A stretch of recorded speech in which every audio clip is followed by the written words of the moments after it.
August 4, 2023, sa Dasmariñas City, Cavite, nahagip ng closed-circuit television o CCTV ang paglalakad ng mga kapatid na parehong menor de edad.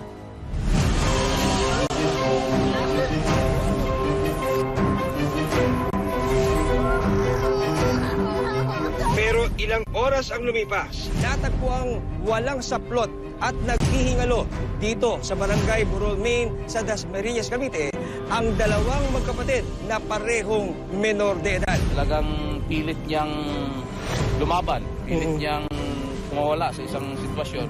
Ang ginawa niya, pagulong-gulong siya ng ganon. Sino ang nasa likod ng kalunos-lunos na sinapit ng dalawang paslit? Samahan ninyo ako sa pagtuklas sa katotohanan, sa paghahanap ng katanungan sa likod ng krimeng ito.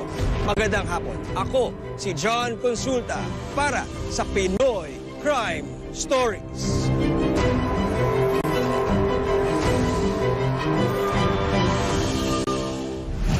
August 4, 2023, isang residente na nangunguha ng mga kaputi ang nakapansin sa katawan ng dalawang bata. Ang mga paslit puno ng mga pasa at sugat sa kanilang katawan.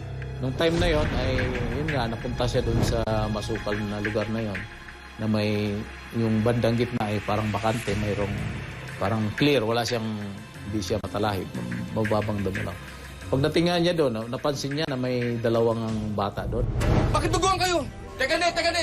Ang lalaki, walang sinayang na oras at agad na humingi ng saklolo.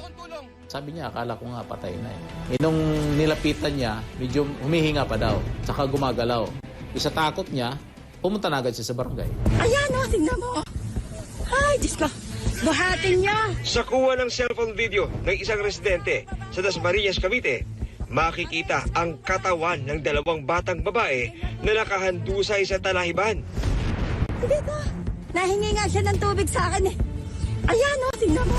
Ang mga bata, walang damit sa pang-ibaba, nanghihina, Oo, umiiyak, nahingi siya tubig, bigyan niya tubig. at nag-aagaw buhay. Buhatin niya. Bawal po yun, ma'am. Ano ang sinapit ng mga paslit? Agad isinugod sa pinakamalapit na paggamutan ang dalawang biktima. Makaligtas kaya ang dalawa sa bingit ng kamatayan? Diyos ko, para masagip naman natin ang buhay.